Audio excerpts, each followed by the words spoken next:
All right, we're live. Good morning, everybody. I have with me Raphael Fiedler. Is that right? Yes. The guy with 1.5 thumbs. And we're trying a little bit of a different.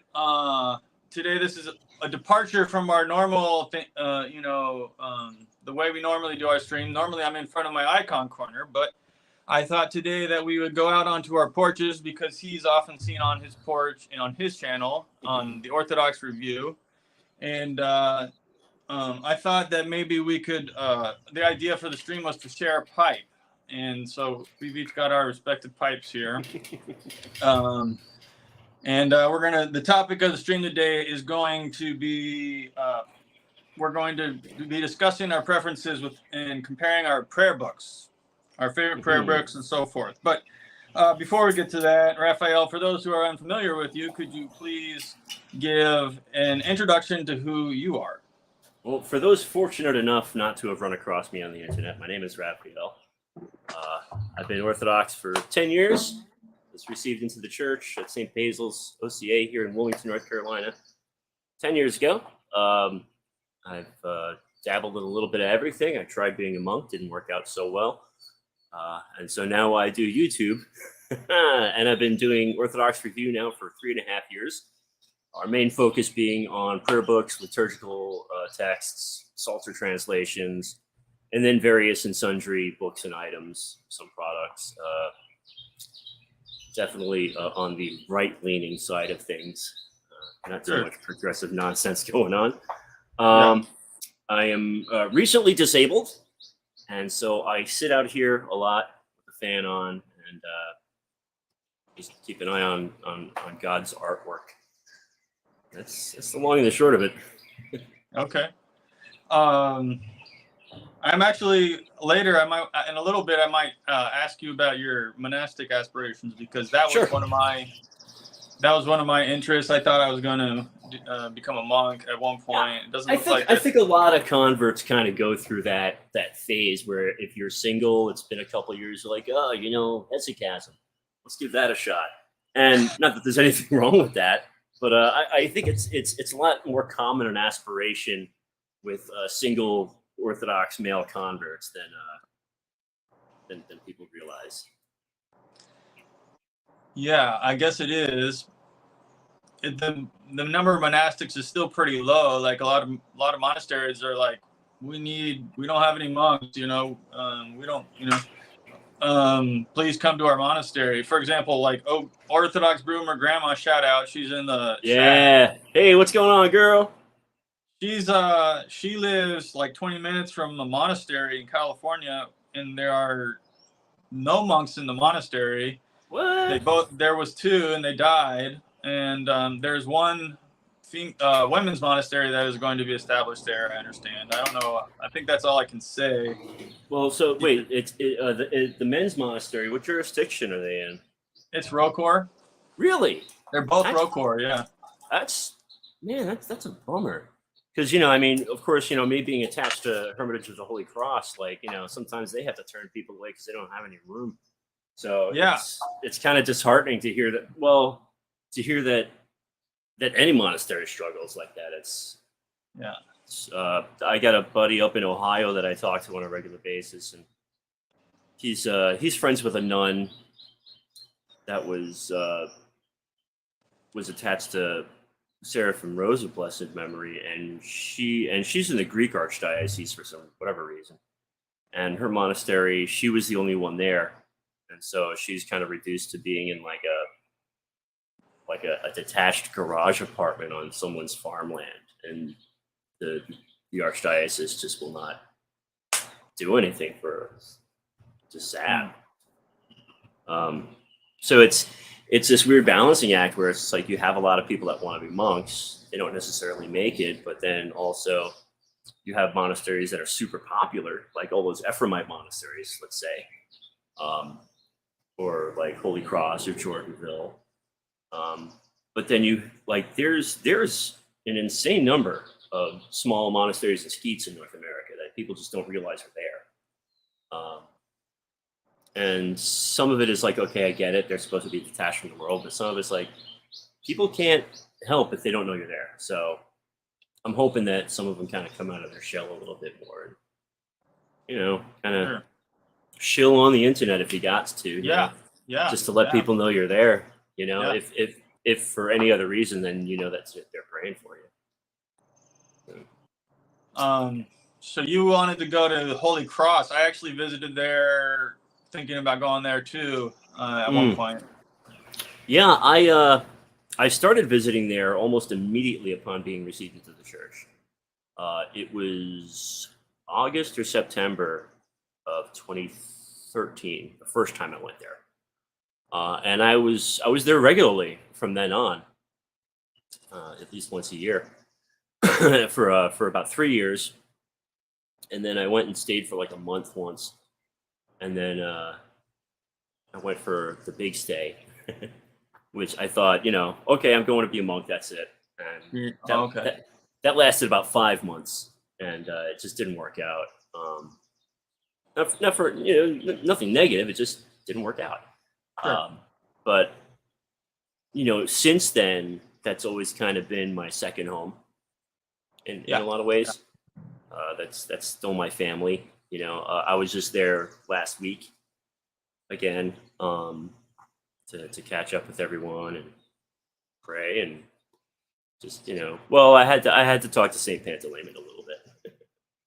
Well, 5 months is actually, I mean, to me that's a long time. I mean, I've never stayed at a monastery more than a couple weeks. Yeah, and that's the thing. Like, I can't speak for anyone else's experience, but when I was there, it's like time stood still, and then when I was out of there, it was like it was the blink of an eye. And I look back on it now, and it's like, and it was a lot happened in that 5 months, like a lot. And yet I look back on it, it's like it was like a blip. So it's a mystical place, I tell you. Part of it, I'm sure, is just being drawn into the daily cycle of prayer and your obedience, and every day kind of is exactly the same. As were you a cook? Said. I was, yes, I was, under Father Macarius, who is no longer the kitchen master there now. He is now Father Seraphim's cell attendant. Unfortunately, Father Seraphim had a really bad viral infection after the whole COVID thingy, and so he had to like relearn how to walk again and everything. So Father Macarius is his cell attendant now. And so Father Sergius, who I love that man with all my heart. He's the first monk I ever met. Yeah, he's the kitchen master now, which I think is kind of a funny, and he does too. We kind of had a joke about it because he is a stick figure. He's always he's a beanpole of a man. So he was joking. Yeah, well, it was funny because we were sitting there talking, and he leans back, and we're catching up, and he's like, "Yeah, I'm the kitchen master now." And he like pats his stomach, and I'm like, "You don't even have a stomach." So, but yeah, so the more things change, the more they stay the same. There's a few people that were novices that aren't there anymore. They just didn't work out, whatever. But the brotherhood there is strong. Everything there is just amazing, and the church is. When I got there on a Tuesday and they had put the frame for the roof up, by the time I left on Friday morning, there was a roof on the church. Like, it was like that. So the people working in the church there are just brilliant. But yeah, so long story short, yes, Holy Cross is kind of my second home. It's my spiritual home. And even though I may not be a monk, I still share that discipline. I'm a porch monk. Yeah. I almost went too far with that. Go ahead. I'm sorry. Yeah. One more word and YouTube would have been. Yeah. I would say my monastery is definitely All Merciful Savior Monastery up there. My spiritual father's up there. Abbot Trifon. And he did the first track on your album. He did. Yeah. Really God bless cool. him. Yeah. Right? Okay, so what are we smoking here? Okay, got so I had I very stealthily packed a pipe. Um, the two choices I had, because I didn't want to go digging for too much, I had some Three Nuns from 2014, which is kind of a burly mixture, or a mystery tin of local aromatic that wishes it was lane 1Q. And I decided to go with the Three Nuns. Uh, the pipe is a Savinelli Roma. This one is only about a year or so old. I have another one that used to belong to my friend Bruce, who reposed in the Lord several years ago. We were pipe friends, and so I inherited his pipe collection and everything. So I've got a lot of his stuff. But yeah, so this is what I'm going with today, just because it's what I had on hand. I got a whole bunch of pipes. Oh, okay. Yeah. So what about you? I have La Taquilla. Have you heard of that? Of course. Yeah. It's I don't. a lot I'm of not- Kia is it's roasted over goat dung pretty much. I actually don't like it very much. It's kind of got it bites the tongue. Yeah, it's very smoky. As a component in mixtures, like English mixtures, is where you usually find it. Where it's usually Okay. mixed with like, with Virginias, maybe a little Oriental. So it adds a smoky campfire to the smoke. Okay. But smoking straight Latakia, I've done it, and it's not for the faint of heart. Yeah, I don't really know much. I'm a new pipe smoker. Oh, okay. I've only been doing this for like a year or two, and I don't smoke. I mean, I bought 2 ounces of this stuff a year ago, and I'm still smoking it. So there's no shame in that. I'm spoiled. You see, I used to work in the industry, and so I got real spoiled real fast. I had. Oh, you did? Oh yeah, I used to restore pipes. Huh. For a company called SmokingPipes.com, which is still the world's largest online retailer of pipes, pipe tobacco, that sort of thing. And they're based out of Longs, South Carolina. So my buddy Romeo Stan, who moved back to Romania now, he's north of Bucharest. He was a buddy of mine here, and from church, and he was working there, and he got me a job there, and yeah, it was pretty cool. So I got to learn a whole lot in a very short amount of time. So, but yeah, it was fun. I got paid to smoke. Yes. Really? Do you have a favorite smoke tobacco? Or? Oh, I could give you maybe a top 3. Oh, okay. Capstan, blue, not the ready rub. That's got to be sliced. It ages a lot better that way. I would say, as far as so McBaron Navy Flake, I love it to death. Always will, always have. But they used to have a Navy mixture, which was a ready rub. It was slightly different casing. They don't make it anymore. But that was like that was it. The first time I tasted that, I was like, I don't need to smoke anything else. And then they discontinued it, which is still heartbreaking. So we got the Capstan, and I guess, I mean, those will always be my top 2. But the old Escudo Deluxe Navy rolls. I'm a big fan of Navy mixtures, which are mostly Virginias with some Burley, a little bit of Cavendish, and a little bit of Oriental. So it's like, I don't know, it's just very full body. So, but yeah, those are my 3. Okay. I never really got into English mixtures. I mean, there were a few that I got into, like Squadron Leader from Samuel Gowith is a good one. Dunhill Nightcap, of course. Now Peterson took over the Dunhill tobaccos. But yeah, and then there's one that they make, Cornell and Deal, called Pirate Cake. It's like 90% Latakia. Oh, wow. I bought like half a pound of the stuff back in the day. I was like, I'm just gonna smoke it all. I'm just gonna toughen up. And I did. So, what about you? What do you?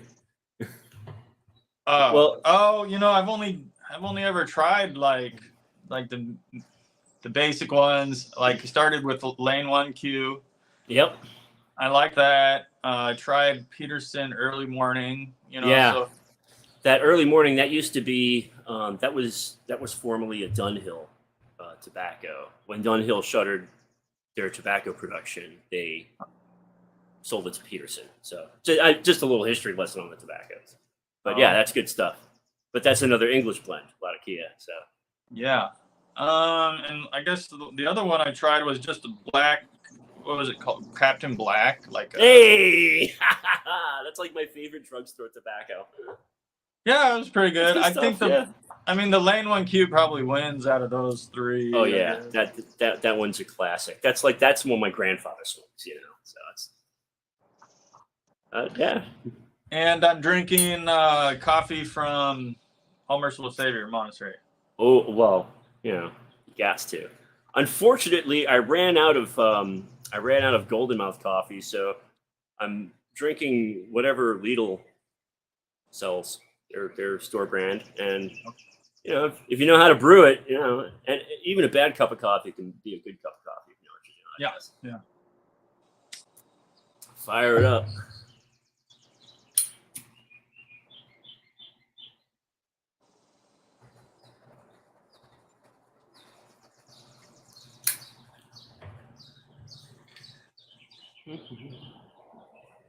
I use this. This is actually, I use it as a study aid because I have trouble concentrating. And I find that the tobacco helps me to be able to read and get through. A lot of times I'll get stuck. I can't get through a paragraph. I have trouble concentrating. It's a side effect of my medications. So, yeah. Well, nicotine is a mild stimulant, a lot like caffeine. Yeah. But also it forces you to slow down. It's not like smoking a cigarette where you're just like, getting a break. It makes you slow down. It makes you concentrate. It's a whole ritual and it's not something you do quickly either. So it is a nice way of getting you to just level out. Sure.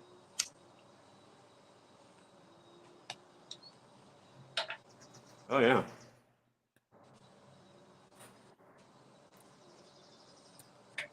Nothing like an 8-year-old tobacco. 8-year? Is that what you said? Yeah. That's the thing about pipe tobacco is properly tinned tobacco. You can age it like wine. I had a company party once, and Adam Davidson, who's in charge of estate pipes there, estate pipes. He also is a pipe maker in his own right. Makes some beautiful pipes. But anyway, he had this tin of Orlick Golden Slice that was 20 years old, and he popped it over for the occasion, and it was unlike anything I had ever tasted in my life. I was like, this is impossibly smooth. All the sugars came to the front, and it was just no tongue bite whatsoever. I was just blown away by it. Here I'm like, I've got tobaccos from 3 years ago, and he's like, yeah, check this out. So that would have to, but once the tin's open, does it start to dry out a little bit? Yeah, once a tin's open, just like wine, the aging process stops. Okay. So you can keep a tin hydrated, easy peasy for any given amount of time. Some people use a little bit of distilled water. I prefer using a slice of apple personally. I'll just put that in the tin, and it keeps everything nice and moist. And then if I need to dry it out a little bit beforehand, I've got a little tobacco tray that I put a bowl or two's worth there and let it dry out for a minute, and good to go. Sweet. Okay, so let me get into the interview a little bit. All right.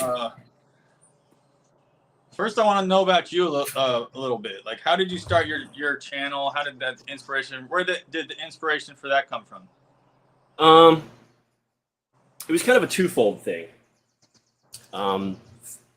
First and foremost, I've always been into prayer books and prayer book collecting, and it's just something I've always liked nerding out about. And so, before I went to the monastery, I had okay collection. You know, I was building some stuff up, but of course, you know, I thought I was never coming back, so I gave everything away.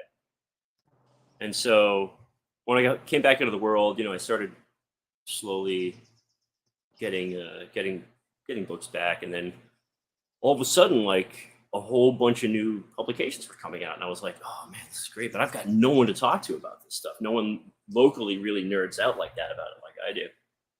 And so at the time, I was doing a podcast with my buddy Andre here, and it was going nowhere. And it was like, well, whatever. Let me put this out there and see what happens. Like, you know, maybe I'll find some people to talk to about it. And yeah, it just kind of went from there. It didn't like, you know, shoot off into the stratosphere or anything, but it, considering the content, you know, it's very, very niche content.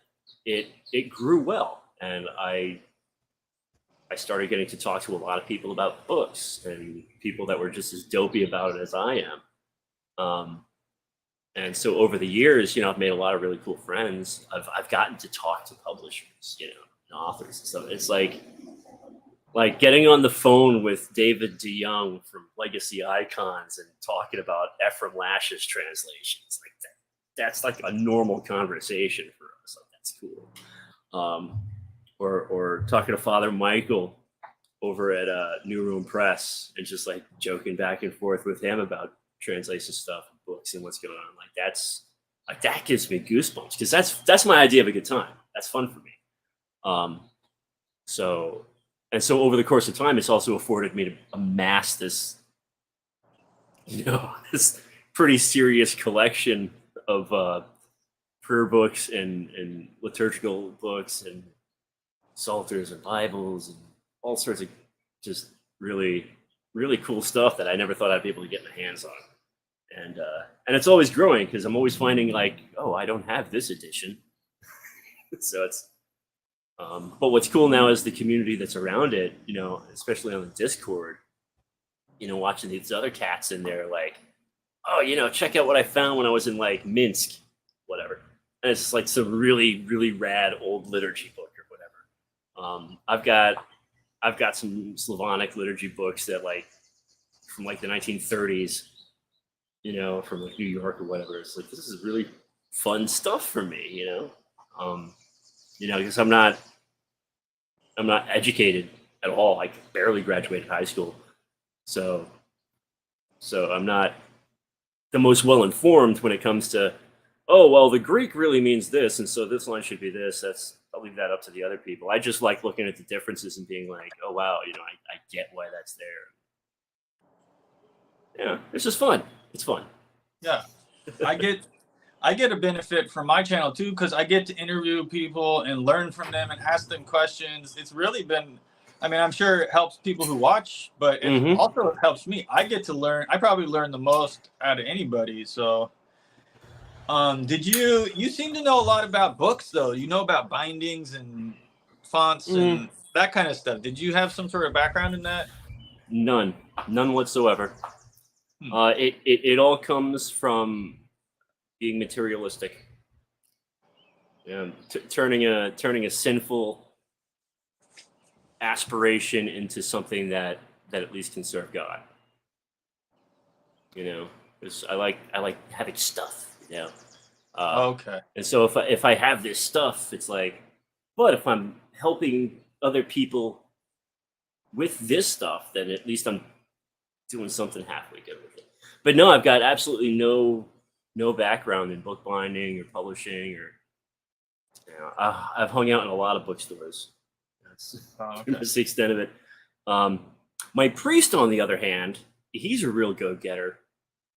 He's worked with me on a couple of books that I haven't published yet, and then he's done a ton of liturgical texts, because, you know, the OCA we don't have an Orologia technically, and yet he created one. and so he does stuff like that. But what he'll do sometimes is he will get a block of text printed, and he'll bind it himself at home.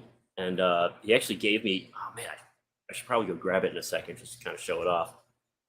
He'll sew his own bindings, And he was telling me the other day about all these different sewing binding techniques, like the Syrian bindings and stuff. It's just like, he was showing me some examples that he did. I'm like, this is brilliant. You got to teach me how to do this stuff. So, because what I think would be cool is like if I, I've got books I'm working on, like, okay, print it out, bind it myself, and then like, auction it off for charity or whatever. That would be my kind of fun, So I'm still learning stuff constantly. Okay. I think I would have to say that you know how everyone on YouTube, they have to put their bookcase behind them. It seems like a thing, and I think you have the most impressive bookcase. You got some beautiful looking books in that bookshelf behind you. Thank you. I think the reason that my bookcase looks the way it does, looks as good as it does, is because it's not like a collection of volumes of things. Like you look at Jay Dyer's bookcase, for instance, and it's just like he's got like encyclopedic collections of things. Me, it's just like, ooh, there's this book and this book and this book. It's just it's a complete mishmash of just stuff that I've acquired over the course of the show. And the frightening part for me is I look at that bookshelf and I'm like most of these books have been on my show. Like I can't wrap my head around having read all those books, and yet I have. Like it's kind of wild. But thank you. I appreciate the compliment. Yeah.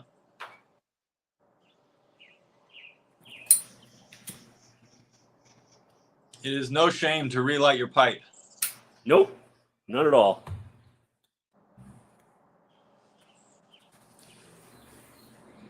Only problem I have with this pipe is it's kind of small and it gets hot.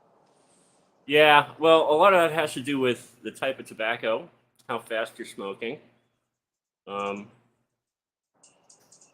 I tend to be, if I'm just sitting here alone, like reading a book or whatever, I will power through a pipe without having to relight, and so it'll always get hot. So I'll wind up like holding it up on the shank or something like that. Even with a big one like that, it will too, huh? Okay. Oh yeah, well, yeah, because like I mean, this is actually a pretty normal size one. I think the chamber diameter is like maybe 7 millimeters, which is kind of in the mid range. It's what I like because the types of tobaccos I like burn well in that amount. But yeah, like the more moisture your tobacco has, it's going to burn hotter because technically you got boiling liquid in there. So yeah, like the secret is just slow and steady wins the race. It also cuts down on tongue bite, and it's like I said before, it's not a cigarette. You want to take your time with it, enjoy it. Let it tickle the palate a bit. Oh, it went out for a little bit. Oh no! Like the last 10 seconds. Yeah, I was just babbling about pipes. It wasn't important. Okay. No, I was just babbling about the way tobacco burns. Right. Not important. Okay. Let's see. Do you mind if I ask what happened to your thumb? Happy to tell the story. So there I was in Kilimanjaro. No. Okay. So I used to live downtown Wilmington in a place called the Carolina Building. It's on the corner of 5th and Market. You can Google map it. Beautiful building, but the architect was from New York City. Turn of the 20th century, decided they needed some New York architecture here. So he built this apartment building, and I was living in it. It was great. It felt like New York. That's where I'm from. Anyway, so I was between jobs, and so I was working with the superintendent at the behest of my landlord, just doing stuff, like doing some renovation work, and which is kind of cool. Like I got to renovate a few 100-year-old apartments. It was nice. But anyway, so one day we're living on the 5th floor. The woman across the way, we had to remove her stove because it was a propane stove and she needed a gas stove.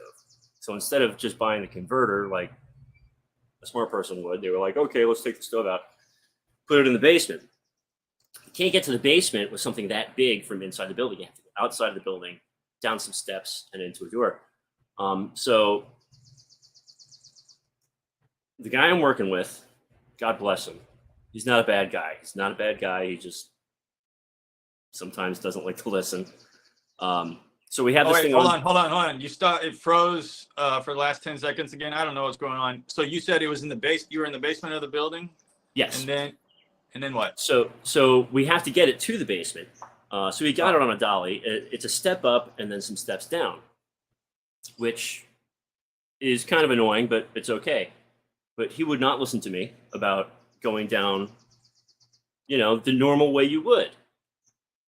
He wanted to do it the other way, and I was like, this is a bad idea. It's going to fall on me and, crush me. I was like, no, it'll be fine. And of course it fell. And when it did, it came down off the dolly at me. There's a brick wall here and a cement wall here. And so it hit my head, took my thumb off against the brick wall, just tore it right off, and then tumbled away. Now, my upstairs neighbor happened to be coming across the street at the time, found my thumb, and then when the ambulance got there, went to the hospital, they reattached it as best they could. They tried, but it was just like, it was bad. So within about 3 days, it was necrotic. And so I talked to an orthopedic surgeon. He was like, well, we can graft it to your groin and try to regrow. I was like, can we just cut it off? Can we just be done with it? He's like, yeah, we can do that. And that's what he did. And now, originally, I thought he was just going to take the whole knuckle, but he saved that little bit of nub there, that little bit of knuckle, which that one dot you see is actually what's left of my fingernail. But yeah, so that's how I wound up with old Nubby. And it was difficult only because I didn't realize how much an inch of finger means to the way that you do anything. I had to relearn how to play the guitar. I had to relearn how to write, because everything changes. Like I was like, how is this? I didn't realize how much of that this bit of thumb changed things. But ultimately, it didn't. It was just like, okay, well, this is life now. And so yeah, it just kind of moved on from there. And I'm a joker, so now I try to use it to comedic effect as much as I possibly can, especially with kids. Like the detachable thumb gimmick you always do with kids. Well, now I do it with kids, and I'm like, and they love it. They think it's great. The kids at church constantly ask me to do it. It's fantastic, and of course now it's kind of become this thing on the show. So, when my grandmother, God rest her soul, said, "Oh, we'll offer it up to God." At the time, I didn't understand what that meant, but now with everything that I do, it's like, okay, yeah, I did offer it up to God because now I use it for this quote unquote ministry. People keep telling me it's ministry, and it's proclaiming the gospel in my own peculiar way, and and the injury is part of that in a fun and lighthearted way. So now I want to thank you. I want to thank Orthodox Boomer Grandma. She sends a 1999 super chat, and that is we thank you, OBG, and I'll share it with Raphael. Yay! For those who are curious what the money will go to, I have a few minor costs associated with my channel. I pay a guy to make thumbnails, and I have recently got a StreamYard subscription. So it's a few little minor costs here and there. So that will help cover those bills. There's nothing wrong with making money with your time. When I first started my channel, I made it a point to say, I'm not doing this for money, no ads, no this, no that. And then within like 3 months, like other content creators, like clergy, had been like, you need to monetize this. Like, you're working, why not make some money? She does have a question for you. Sure. Is that your disability then, referring to the thumb? Oh, no, not at all. Gosh, no. No, my disabilities are really bad neuropathy in my feet and a pretty severe case of arthritis in my lower back that kind of keeps me mostly immobile. Okay. Oh, that and I'm retarded.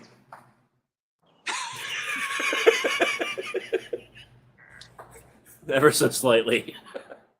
I wonder if YouTube is gonna have an issue with that. I don't know if we're not allowed.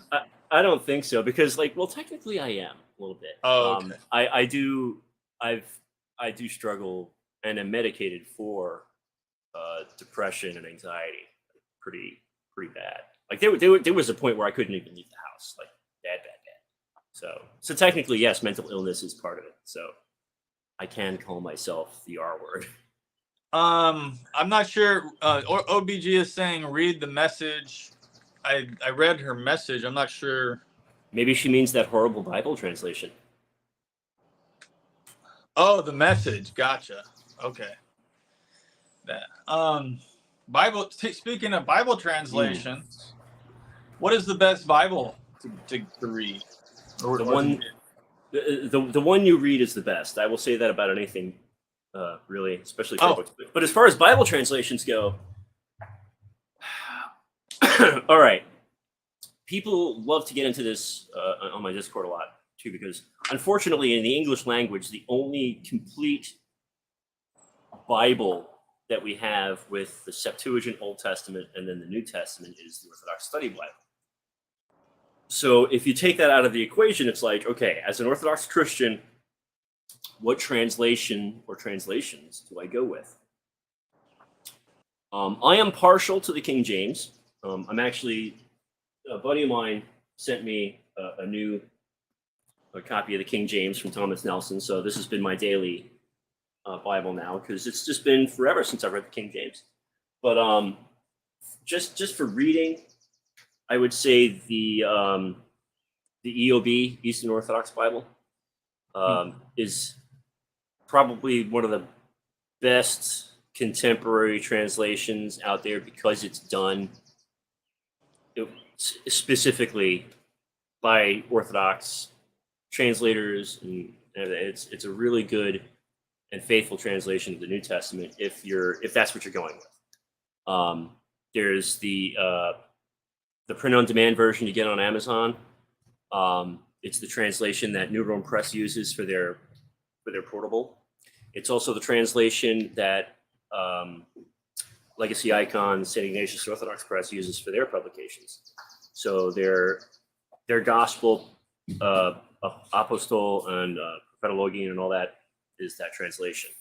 Also, New Rome Press uses it as the English translation for their full-size altar Gospels. So there's a lot of options out there for them. But if you're going to go with something that isn't that translation in English, so the King James, the RSV, New King James is fine. I find the ESV is one of the better modern interpretations. When it comes to the Old Testament, any one of those is fine. People that are specifically looking for a Septuagint translation, because for whatever reason they feel they need to read those so-called deuterocanonical books that most people don't read anyway. Some people go for the Lexicon. I am a Brenton guy. A lot of the modern interpretations of the Septuagint that people are familiar with are derived from the Brenton. So for me, it's comfortable, it's familiar. So long answer to a short question. Someone else just said that on a recent, I can't remember, I think my most recent, Brother Augustine said that same. He said that long answer to a short question. Okay, so my question is, then my follow-up question is, okay, have you heard about this I saw someone saying that they're doing an Orthodox translation, some new project. Some guy was asking for donations. He wanted to translate the whole Bible and have an Orthodox. He said it's like going to be the first English Orthodox translation. Have you heard about that one? A new one, no. That's Okay. because that's what the EOB was. That was all crowdfunded and crowdsourced. So that is Oh technically the yeah, this first. was like a brand. They're not even done. Like they've done a couple books. Huh. So I'll have to check that out. I'm surprised I haven't heard of that yet. yeah, I'll send the link if I can find it. Cool. Here's a question from Jacob. Why not the OSB? It uses the NKJV New Testament. Oh no. There's nothing wrong with that at all. The reason I left it out, and I think I mentioned this, was that if that's not what you're using, then those other ones are what I would use. My Orthodox Study Bible is my most well-used and treasured Bible. It has been my daily Bible for the past 11 years, and so I love it primarily because of the footnotes. Although I think I've had about enough of footnotes. Over a decade of footnotes, I was ready to go to translation that was just the text, so I wasn't distracted. But yeah, no, the OSB is absolutely fine. People, and I will never cease. It never ceases to amaze me. People find the silliest things to complain about the Old Testament Septuagint. They're like, oh well, it's this that. It's like, are you a translator? No, you're not. Like, they know what they're doing. Leave them alone. Like, there's nothing wrong, absolutely nothing wrong with that translation of the Septuagint. It's perfectly fine. Like, everyone's a critic, they say. So it's like, sure, you may prefer something to sound one way or another, but it's like, this is what you got. Just glory to God. Thank God you have it. So yeah, OSB is perfectly fine. Totally cool with it. Okay, so I think I'm going to let's see. I'm going to transition now into the topic we chose for today. Was prayer books. Mm-hmm. Okay, and I'll go ahead and talk about my usage. And I have four prayer books here, and you can probably tell by the look of this one which one I prefer. Yep. That I use the most out of these. So this is my Jordanville prayer book, and this is my go-to. This is the one I go back to. This one I use the most often. I have it I've got them memorized. The prayers are memorized, or at least for the most part. The morning and evening prayers. Yeah. So this is my standard that I've gotten to, that I go back to. And the only problem with this one I found was that I know it so well that this is probably a common problem with people, that you're so familiar with it that it's easy to lose. You start to just kind of go through it rote memory, and you're not really paying attention. Yeah. Okay?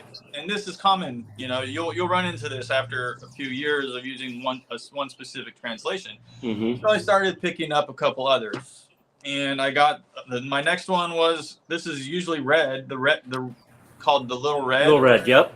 Little Red. And there's actually a newer edition of that out finally, because the original was published in 1957, and then they finally retypeset the whole thing for the first time ever last year. Oh, okay. And so yeah, there's a slightly more readable version on the market now. Oh, interesting. Okay, I'll keep an eye out. Oh, talking about the Jordanville though. Yeah, they changed printers on that, so if you buy a copy now, it's probably not going to fall apart on you the way that one did. Really? Yes. Oh, huh. I'll probably use this one. Yeah, I was going to say, there's a fella I know on Facebook who's been using the same one for like 20, 30 years. Yeah. Keeps it together. Hey, it's your prayer book. That's now, your baby. So about the Jordanville, they have an old Jordanville. This is, I think, the second edition, and they recently came out with the third, right? I understand there's a newer edition that's they've changed a few. I didn't really go and compare it like you might have. Or... So what it is the old Jordanville prayer book, which there's a publisher in England that still produces them. The text is available for free online. It's there if you look for it. Was the translation done by Lazarus Moore, and then the edition that we currently have from 1981, I believe, roundabouts. Was done then just to correct some typographical errors and reformat the text, and update some of the language to what was standard in Rocore at the time. So the only difference between, say, a Jordanville prayer book from the 80s versus a Jordanville prayer book from the last 2 to 3 years is that they switched printers. The previous printer, for whatever reason, the bindings just never held together. Okay. And so the new printer, unfortunately, is in China, but is solid as a rock. And the two or three things about the latest printing that I don't much care for is the color of the paper is a lot whiter than that kind of mauve offset white that makes it a lot more comfortable to read in the older versions. The spine is not flexible at all. It's hard block on the outside, and then the embossing shows through on the inside of the cover. Now, aside from those three things, I love it. But okay. I'm a creature of habit. The Jordanville was my go-to for years, and even though mine, it's in there, it's all taped up just like yours. But it's a very special book. It carried me through for years and on through the monastery and everything. So yeah, when I got the new one, they sent me a new one for the show, and I was like, this is great and all, but I don't feel like breaking in a new one. My old one. I'm loving this interview. Like, I'm getting great information from you. Glad you're enjoying it. People that I know that have been in the church abroad for a long time, who knew the original Lazarus Moore translation, maybe it's just because they were used to it and they grew to love it, but they say that translation is better than the new one. I could understand why they would say that, and to me, it's a matter of preference because I'm kind of looking at it from a different angle. Lazarus Moore's translation, there was a lot more poetry to it. It seemed a bit more personal, and I wouldn't say more reverent, but there was just something a little more majestic, let's say, about his translation.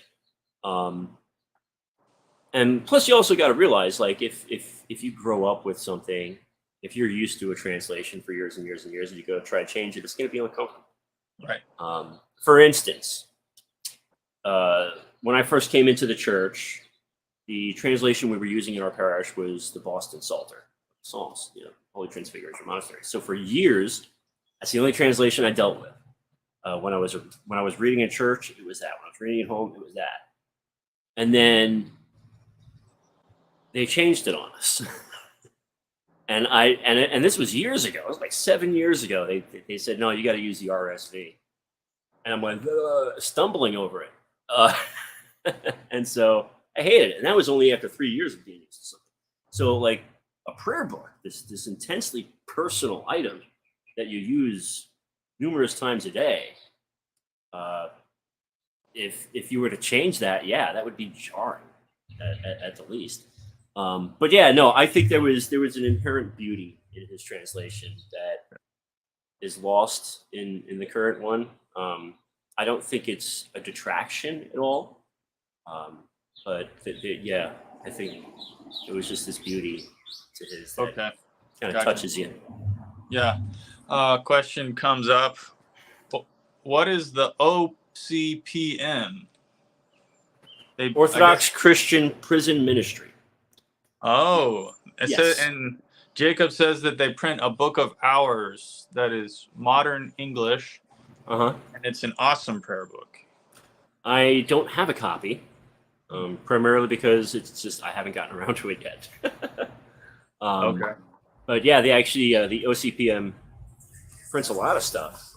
And by the way, if you're looking for a charity to support, like, they're one of the good ones.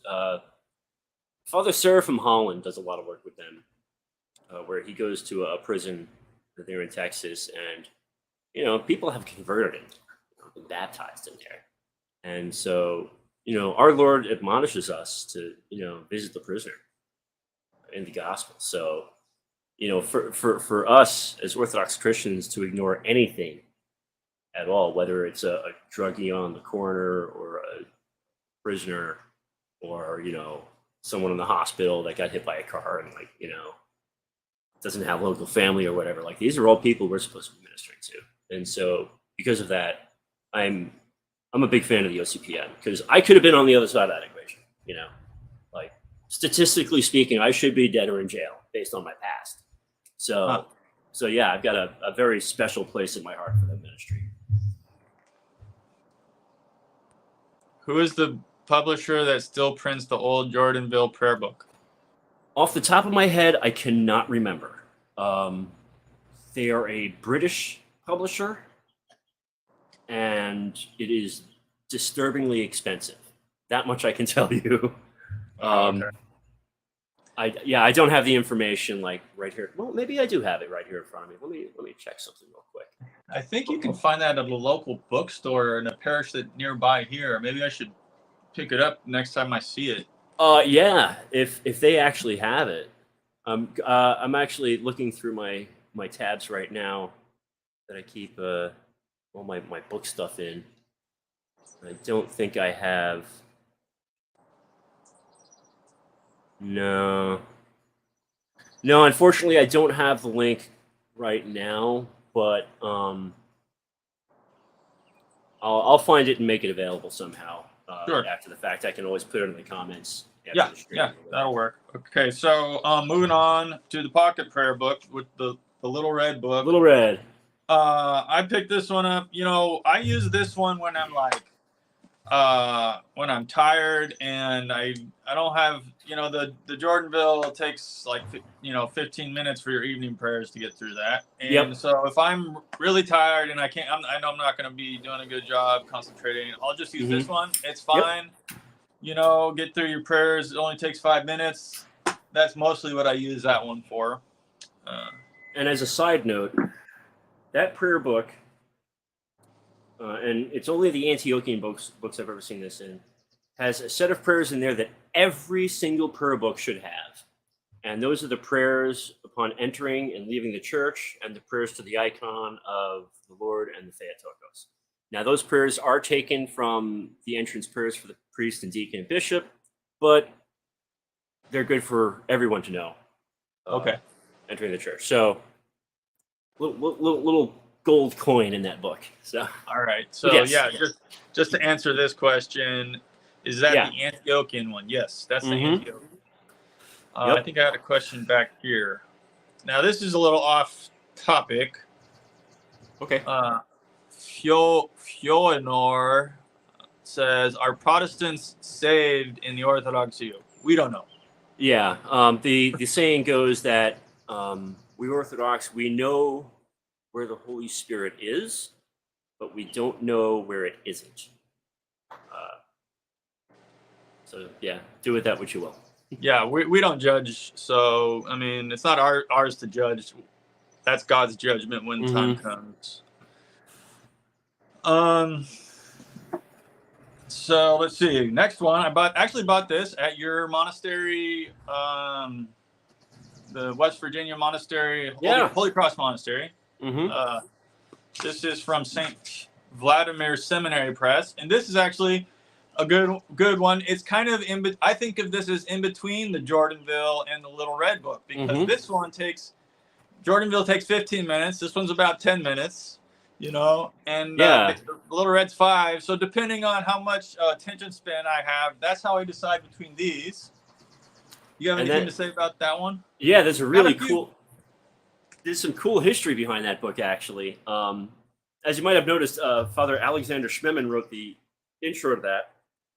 The book was originally published by the Society of Saints Alban and Sergius in England, which was established after the revolution in Russia, because you had a whole lot of expats coming over. And so that society was there for our Orthodox to dialogue with the local Christians. And so they developed that prayer book, I think in the 1960s, if I'm not mistaken, the early 70s. And so it was one of the earliest standardized English prayer books. Like, because, I mean, you had the Hapgood, you had the Nasser 5-pounder as far as large service books. But that was one of the earlier standardized English prayer books. In America at the time, we had like the Spit. So when St. Vlad's published that, In America, it was, because the Svit's like 2 inches thick. That is what, half an inch. So, and what's cool is it will show you the variations between the Byzantine and Russian usage in certain parts of preparatory services. So it's a neat book. It used to be printed in paperback, and then it went out of print for a while. And so that version with the burgundy leatherette hardcover is the most recent, and it's beautiful. I love it. It's a lovely book. The only thing about it is I noticed there are some. It could be use a little editing. Like it seems like there's some errors and typeset and things like that. Yeah, and that's the thing too. The reason you'll get reprints like that, which are basically facsimiles, is because I don't think people realize just how much work goes into typesetting. I mean, okay. I mean, now with computers, it's a little easier, but it's still a pretty daunting task to sort of retypeset something. It could take months, and you have to pay someone to do it. And it's not something that's one of those professions where you make like a lot doing it, because it's precision work. But also, and I would imagine this is the case. The people that wanted it back in print wanted that specific version back in print for whatever reason, and so there it is. I for one am grateful that it's back in print, and so that it can be memorialized, so to speak. Where it's not one of those things that'll be lost to history. Okay, let's see. I think we might have the chat's kind of going along. I think I might have missed a question. Oh. I didn't even realize that I could probably look at the chat myself, can I? What you probably? Oh wow, can. yeah. Look at that. What softcover prayer book would you recommend besides Little Red? Good question. There's not a whole lot of them out there, but there is a pocket-sized Jordanville that has the Psalter in it. That was published maybe 3 or 4 years ago. So I would go with that one. Okay, sure. Now the translation of the Psalms in there is translation from the Psalter for Prayer, just so you know, which is the Jordanville Psalter. But okay. yeah, it's dirt cheap. It's got all the good stuff out of the Jordanville. It doesn't have like liturgy or anything in it, but you've got all your prayers, and then you've got the whole Psalter. So that's the way to go. And my last, and this has got to be up there with my favorites, the old Orthodox prayer book. Yeah, second edition. Second edition, the best. Is it? Yeah. Yeah. Oh man, this is great. This is I love the prayer rules in this one. It's beautiful. You can see it's got the old Slavonic and English side by side, which is not really. I mean, I don't really need the old Slavonic. Maybe someday, but probably not. Someone in the chat, really quick.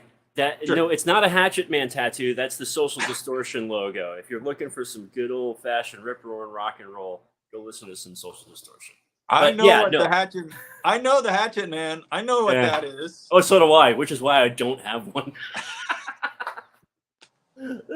But yeah, no, the old, and that second edition, I gotta say, the third edition is beautiful because they expanded it a little bit. They made it way too chunky.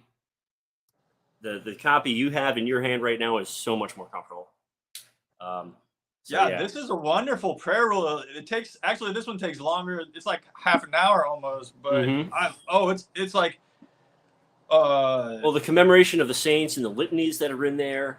The preparation for communion. Like, let me give you a heads up on that one. They don't read the whole thing in one day. You're encouraged to read it over the course of the week. Because it's like 14 prayers, something like that. And one of them's like 5 pages long. Wow. Yeah. But it's good to have different prayer books because different prayer rules, different translations, because if you're using a different book than you're used to, it'll draw your attention to the text more easily. And so that the habit that we have, not the habit, but the bad habit is that, sometimes we just start like I said before, start falling into this rote memory, and you're not. Yeah, you're on autopilot. Yeah, and I'm horrible at that. But with the different prayer book, it'll draw your attention to the text more easily. And so it's good to have a few different prayer books. I would like to say though about that is, even if you're going through your prayers and you're not paying, you're missing a lot probably. You're not paying very close attention. But if you pay attention to just 10% of your prayers and they hit your heart and they hit home, then you did something good. It was worth your while, even if it's just 10%, a tithe of that, time you spent in prayer. It makes it worthwhile. Yes. All it has to do is just one of those prayers just hits your heart, and it doesn't matter that, that'll make it all worth it. So if that's happening to you, keep praying. Don't drop your prayer roll just because you're not paying attention. Keep doing it, and pay your tithe out of your prayer book, out of your prayer roll. Yeah, and don't forget, like everyone without exception goes through dry spells where we're just going through the motions, and that's all part of the struggle. No one ever said being Christian would be easy. So when we give that tithe of our time in prayer, even if we're not feeling it, even if we feel like our heart's not in it, or that why am I doing this? God's not listening. We do it anyway because there's that discipline, and grace comes from that struggle. And I can speak to that one from personal experience. But giving up, don't ever give up. Just keep praying. Just keep praying. That's my old priest used to say. Because and even as recently as earlier this year, I went through a while where I was just going through the motions because I was dealing with despondency and just keep doing it. Even if you just get up and cross yourself and say, Lord have mercy, forgive me, say the Our Father, anything. Don't ever go a day without making a cross and a prayer, because that's how that old serpent wins. Just don't let him happen. So that's my prayer books. I mean, do you have anything you want to share? Say about what is your favorite prayer book, or what do you do? When we discussed this topic, I was like, okay, I've got to do this outside because reasons. I was looking at my bookshelf and it's just 2 shelves of just prayer books. I'm like, I cannot possibly think of which ones to pick out of this to be like, oh, hey, check this out. This is cool. So I didn't bring any at all, except for the one that I always keep out here. I have a stack of books here on my porch that, unless it's like raining really bad and blowing in, they stay out. I got my Bible. I've got a Psalter. I've got the book I'm currently reading, which is a reread. It's a spiritual Psalter for St. Ephrem the Syrian. It's currently out of print. I'm sorry. Just hang out. But the prayer book I'm using now, I'm sorry, go ahead. That one's like poetry almost, right? It's like, yeah, and it's one of the most beautiful books I've ever read in my life. And it's and I've said this before and I'll say it again. When it comes to books, the smaller they are, the heavier they are. Okay. But the prayer book that I keep out here, and it's the one I've been using for a while, is the St. Tikhon's prayer book, which is on a par with the Jordanville. I personally prefer it because of mostly aesthetic reasons. I like the way it feels. I like the binding, the way it opens. The translation is the OCA liturgical translations are so very close to the Russian, the Rokor ones, that they're almost interchangeable. And so the language is another thing. It's just like that. But this was given to me by my priest when they first came out, and was one of the reasons I started the channel, because I wanted to nerd out with other people about this prayer book. So so for the better part of the past few years, this has been my go-to. I will say that I am a big fan of the New Rome Press prayer book. because it does have the hours in it arranged for just a single person in a room. Takes all the guesswork out, along with Vespers. And the morning rule, much like some of the other smaller books you'll see, is a fairly short rule. It's the opening Trisagion, prayer at daybreak, and then you have the option of reading the 6 Psalms for Matins, and then that's it. So if you're in a rush in the morning, that's the one to go to. There's 3 versions of that book available right now. There's the standard version, which is blue cover. There's the full-size version, which has more in it. It actually has the entire Midnight Office in it. I know a lot of people like to pray the Midnight Office because who doesn't want to read Psalm 118 every day? And then they have a pocket version, which is about the size of Little Red. It's hardcover and has the same content as the standard version. And I got that book for Christmas the year the December when I came home from the monastery. So it was 2017. And it had only been on the market for a few months at that point. My mom got it for me for Christmas. And so for like a little while after getting back to the monastery, that was my book. In fact, that was my go-to from 2017 until when did this one come out? 2019. So the new room was my go-to for almost 3 years. And they're publishing. Their books are all beautiful. If you're looking for something beautiful to read, go to New Rome Press. They also have 2 books. Each one is devoted completely to prayers to the Theotokos, and one is prayers to our Lord Jesus Christ. One is called The Light of the World, and one is called The Mother of the Light. And they are not expensive. They are absolutely gorgeous, just in the way they're built and the way they're printed. But the prayers in there, you'd be hard pressed to find elsewhere. And so as a resource for extra prayers, if you're looking for something new to pray just in the time that you have, I highly recommend the New Rome Press books. Okay. Well, I think we've gone through it. So could you tell us tell us where people can find you, how they can, support you, your channel? Oh, sure. Everything, all that.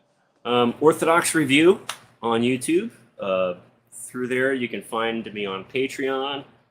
We do have a Discord server, which it's up or down. It's a Discord server. I have a PayPal tip jar and a Cash App link and all that. It's in all my videos.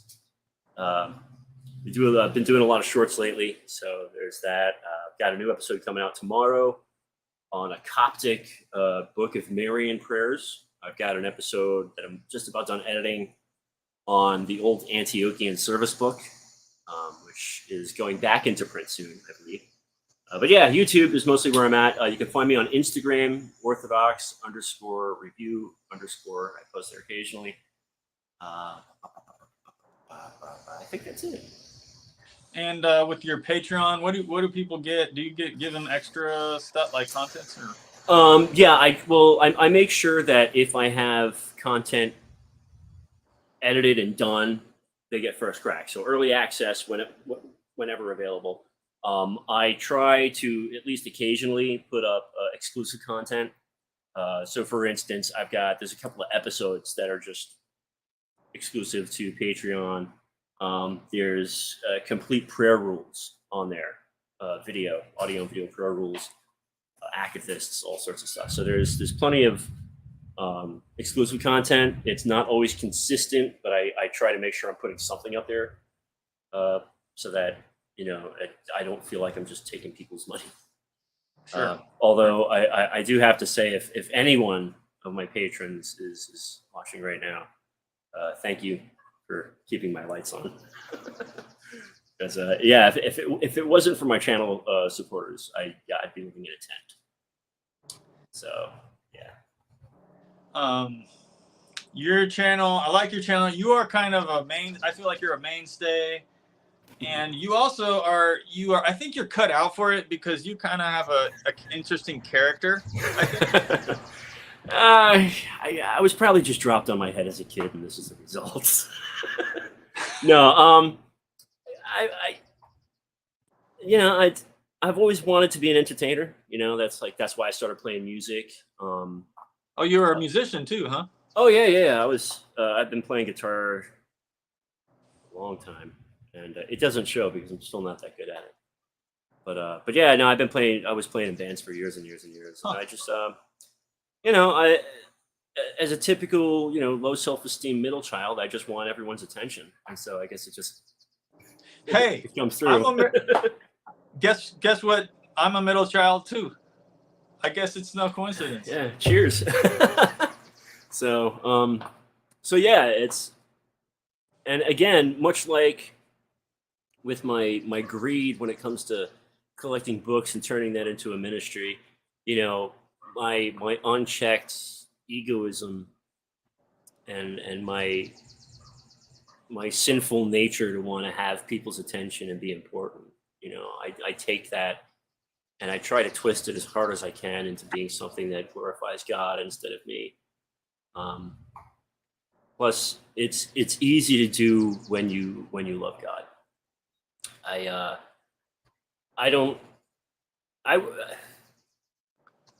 If not for Christ, then what? It's all pointless. So, glory to God. If I can help brighten someone's day or lead someone to Christ through me being an absolute spurg, fantastic. Glory to God. So, yeah, I do it for him. He did it for me, so I'm doing it for him. Is that the Misfits on the other shoulder? Well, yes, it is. That's a homemade tattoo from 1997. I'm old. Did you do it yourself, or did a friend do that? A friend did it with a homemade gun. He did that one, and he did this one too, which was actually redone several years ago. What is that? I can't quite see it. It's a skull with a devil lock haircut. They were done about a week apart. Yeah, big Misfits fan. So, but yeah, punk rock. It's it's a thing. So what do you listen to my album? I listen to some of it. I get distracted very easily. Oh, okay. But I tell you, I like it better than some other ones I've heard. Sure. I can totally dig it. I haven't listened to the whole thing yet. Hip hop is not my favorite, genre of music. Not to say that there aren't hip hop artists that I enjoy. So, the Thunders can be cool. But what I heard so far, I enjoyed. Okay. Primarily, well, it doesn't sound like trap garbage music, which is most of what SoundCloud rap that's out there these days. So, it definitely has that. And anything that gives me a Cypress Hill vibe, I'm all about. Sure. So that kind of lo-fi, relaxed sort of rhythm. Yeah, I'm all about it. All right. Well, I think that's our stream for today. Okay. So, thank you for your time. This has been a great. I think this has been a great stream. I've enjoyed it. I know. Well, thank God. So, maybe someday we'll do this again. Okay, sure. I'm always happy to run my mouth. It's All right. Thank you so much for having me. Honestly, I'm glad I finally got a chance to talk to you and not just text. It's always wonderful. We have to thank God for this technology because Orthodox Christians can reach out across the world and foster relationships and actually talk. And it's been a real pleasure finally getting to know you a little bit and talking. Sure. All right. Good. Thank you for that, and goodbye, everybody.